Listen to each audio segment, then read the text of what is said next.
Welcome to Sonu study classes. Friends, English grammar की मैं series चला रहा हूँ और ये इसका 4th वीडियो है। अब तक हमने सेंटेंस को हिंदी में कैसे बनाते हैं और इसके बाद इंग्लिश में कैसे क्रिएट करते हैं सेंटेंस। इसके बाद मैंने प्रेजेंट टेंस है उसको स्टार्ट कर दिया था, उसका सब टाइप्स प्रेजेंट एंड डेफिनेट मैंने कंप्लीट कर लिया था। अगेन मैं रिपीट कराते हुए आपको प्रेजेंट कंटिन्यूअस सेंटेंस पढ़ेंगे आज हम। तो मैंने बताया था आपको विशेष रूप से आप हेल्पिंग वर्ब का ध्यान रखना। प्रेजेंट एंड डेफिनेट में डू डज है, डज आपका सिंगुलर नंबर और डू आपका प्लूरल नंबर है ना। और इसमें यदि अफर्मेटिव बनाते हैं आप तो उसमें आपको एस या ई एस को रखना है वर्ब के साथ, नहीं तो इतना आप मतलब लर्न कर लें, ज़्यादा टफ नहीं है सेंटेंस कोई। अब हम बात करते हैं, अपने पॉइंट पर आते हैं। और उससे पहले मतलब मैं आपसे रिक्वेस्ट करूँगा कि यदि मेरे प्रयास आपको पसंद आ रहा है तो वीडियो को लाइक और चैनल को सब्सक्राइब ज़रूर कर लें, जिससे कि मैं जो भी वीडियो अपलोड करूँ तो आपके पास उसका नोटिफिकेशन आ सके। इसके लिए आप बेल आइकन को भी प्रेस कर लें, ऑन कर लें। तो हम अब अपना जो आज का टॉपिक है प्रेजेंट कॉन्टिन्यूअस, उस पर आते हैं। तो फ्रेंड्स, सबसे पहले तो मैं आपको इसकी पहचान बता दूं कि प्रेजेंट कॉन्टिन्यूअस की पहचान क्या होती है। वैसे मैंने आपको जब मैंने हिंदी में सेंटेंस बनाना बताया था तो वहाँ पे बिल्कुल लगभग सभी तीनों टेंसेस की पहचान बताई थी, लेकिन अगेन मैं बता दूं, जहाँ पर सेंटेंस रहा है, रहे हैं, रही है से फिनिश्ड होता है तो वहाँ पे आप समझ सकते हैं या इससे पहचान कर सकते हैं कि ये प्रेजेंट कॉन्टिन्यूअस टेंस की बात चल रही है। जैसे वह खा रहा है, वह पी रहा है, वह हंस रहा है, वह रो रहा है, वह पढ़ रहा है, वह लिख रहा है, वह जा रहा है, वह आ रहा है, ये मतलब आपके प्रेजेंट कॉन्टिन्यूअस टेंस से बिलोंग करते हैं, है ना।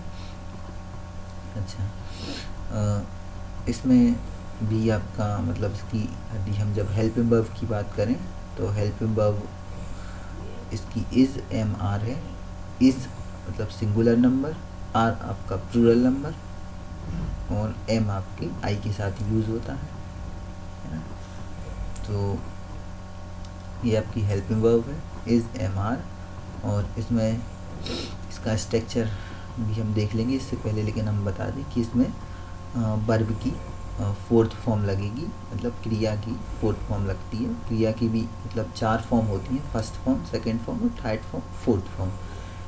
हम जैसे जैसे मतलब अगले नेक्स्ट टेंस की ओर मूव करते जाएंगे, हम आपको सभी वर्ब के बारे में डीपली बताते चलेंगे सीक्वेंस में। तो अभी हमने पहचान देख ली है प्रेजेंट कंटिन्यूअस की, और अब हम इसका स्ट्रक्चर बता दें। यदि हम सिंपल सेंटेंस बनाते हैं तो वैसे बता ही चुके हैं हम आपको कि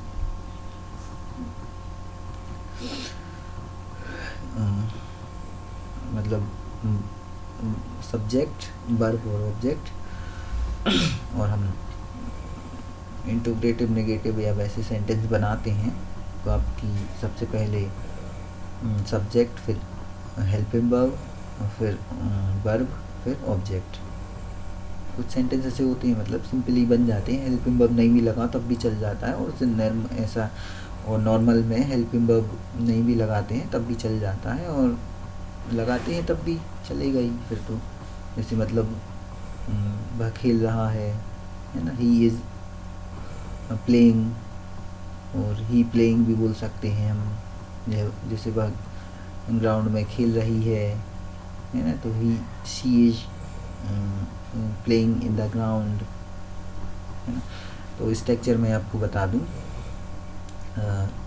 सिंपली यदि कहें तो सबसे पहले सब्जेक्ट, फिर वर्ब, फिर ऑब्जेक्ट, और हेल्पिंग वर्ब हम यूज़ करेंगे सिंपल सेंटेंस में। तो सबसे पहले हेल्पिंग वर्ब, सबसे पहले सब्जेक्ट, फिर हेल्पिंग वर्ब, फिर वर्ब और फिर उसके बाद ऑब्जेक्ट। हेल्पिंग वर्ब जैसे बताया था मैंने आपको, सहायक क्रिया है। वर्ब की दो टाइप्स होते हैं, एक वर्ब और एक हेल्पिंग वर्ब, एक क्रिया और एक सहायक क्रिया, है ना। तो अब हमने इसका स्ट्रक्चर देख लिया है, मतलब सिंपली स्ट्रक्चर देख लिया सिंपल सेंटेंस का, और इसके बाद हम सिंपल सेंटेंस बनाना सीख जाएंगे, तो उसके बाद हम इंटीग्रेटिव और नेगेटिव देखेंगे। तो अभी हम सिंपल सेंटेंस कुछ देखते हैं। वह घूम रहा है, ही इज़ वॉकिंग। आपको आईएनजी का ध्यान रखना है, फोर्थ फॉर्म लगती है क्योंकि प्रेजेंट कॉन्टिन्यूअस में है ना, ठीक है। वह एक्सरसाइज कर रहा है, तो ही इज़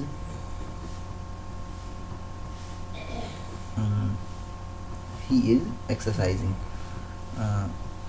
नेक्स्ट सेंटेंस है, वह पढ़ रहा है, ही इज़ रीडिंग या स्टडिंग, ही इज़ स्टडिंग। वह पढ़ा रहा है, तो ही इज़ टीचिंग, ठीक है। ये मतलब आपका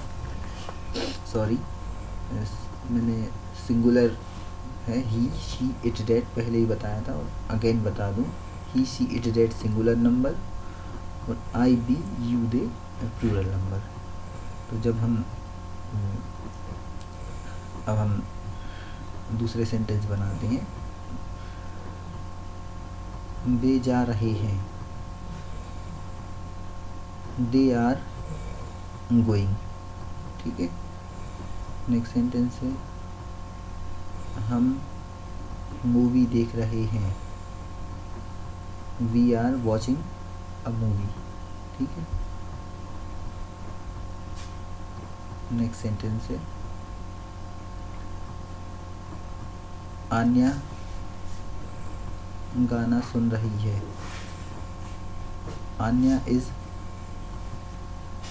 लिसनिंग अ म्यूजिक।